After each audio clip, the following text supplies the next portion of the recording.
Hello, this is Patrick. Get me. I wanted to show you something interesting. Um, let's start with this. I bought this candle, and it says Saint Michael Archangel. Now this douses at a 6. I don't know why. I think it's because um, it's referring to. I don't want to go into it. I know why, but if I use the one where it has Christ on it, and then you light it, let's just douse that. So this is a 6. About actually it's 5.5. And if you go buy the one for $1.50 with Christ on it, it's like 9.5, 10 stars. It's really really bright. Now here's the other technique. So I bought this one. I bought it as an experiment. So I write the words with this magic marker here. I'm going to upgrade it to universal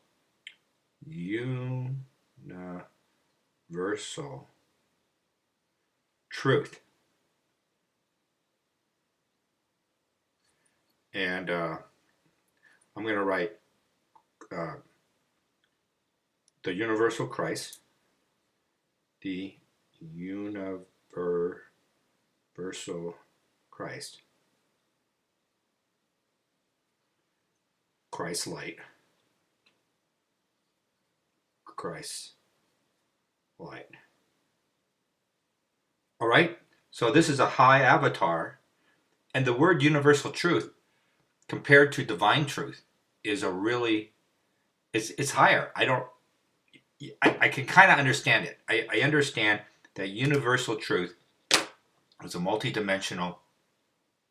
You're inferring that. You're inferring something's multidimensional through dimensions of time and space. It's a 4. It's time, space, depth, that sort of thing. It goes, and that truth you are calling in, which is probably higher than the divine truth, because divining could be more local in a way. That's the only thing I can see. So don't beat me up on it. So I got this. So what I made this candle. I took it from like a 5.5 stars. Okay, what is it now? Boom, 9. If I light it, what is it? It's a 10. It goes up like half a star. It's 9.5, and then when I light it with, do I have any? I got a match here. Here you go. And now I have Christ light that protects me as I do this, or whatever it is. And you let it magnify into your room, and it's pretty reasonable.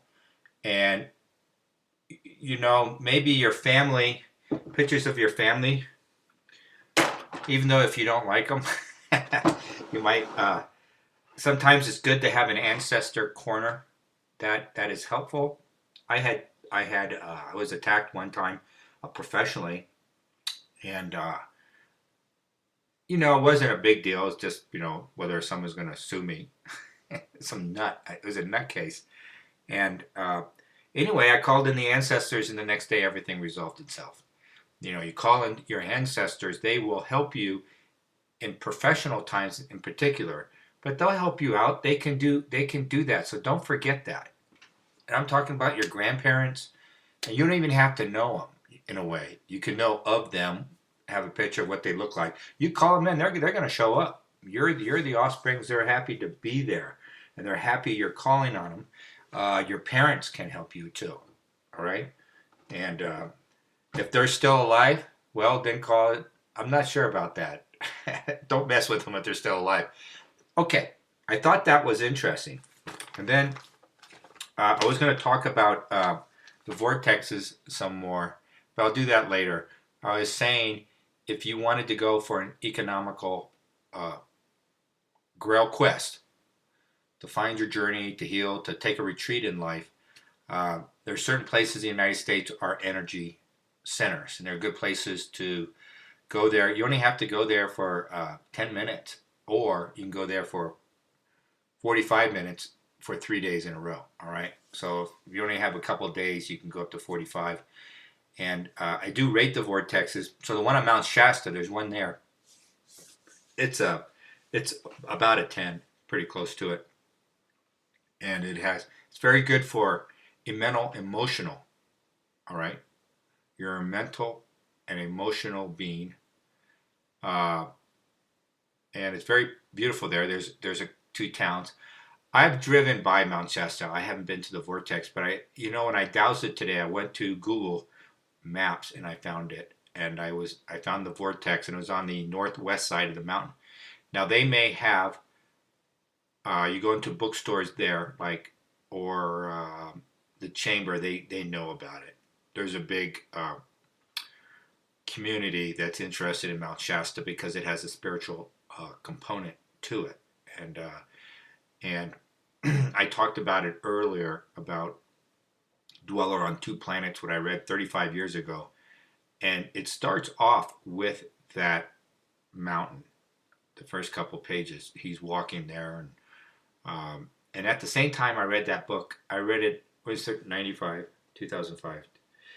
Yeah, it is about 30, 32 years ago. I read that book. I was reading other books, and at the time we didn't have the internet, and I went into the UPS in Carson City, Nevada, and that's where I lived. Actually, I lived at Lake Tahoe at the time. I'm always up in the mountains.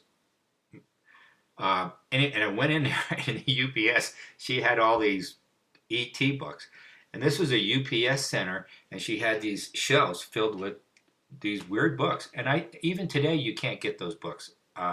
One of them I think is coming back. It's called the Arargians. I'm not pronouncing it, and it's a lizard type race, and I don't know why I got interested in all that, but this lady, I forget her name, she wrote several books on Mount Shasta, and she goes back to the 1950s. So I wrote her a letter in the mid 80s, and she was elderly then, so she stopped. But she was a Western girl type, and she went up there, and she met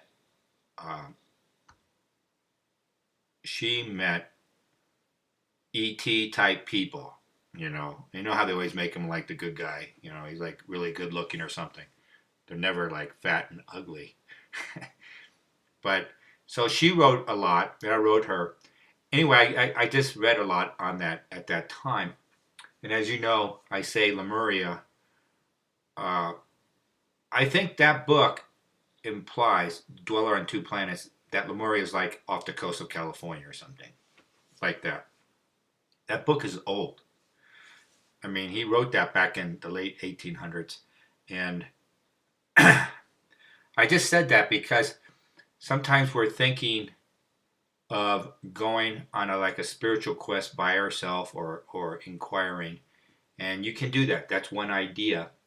And, you can get a motel room or you can go camping. You can go backpacking and camping, and that's always fun. Mount Shasta is a very beautiful mountain. Okay, that's what I wanted to do. So now we have universal truth. It's a very high. It's right here. It's being projected out into you. This is all true. This will change the vibration of your room, and therefore uplift you to a higher vibration, whatever you're doing. And I was going to do some other things on that, but that's all for now. I thought that was interesting. So just with the pen, like that Japanese guy who did with water, you write it on a glass of water or something. Just write the word universal truth, Christ, light, or anything. Christ, just Christ, Buddha. Let me look at Buddha. It should be higher. Let me just see. Buddha. If I wrote the word Buddha only, that increases the it increases it to a 10 as well. So it's just like Christ and Buddha, and how about Siddhartha? No, Siddhartha is not as strong.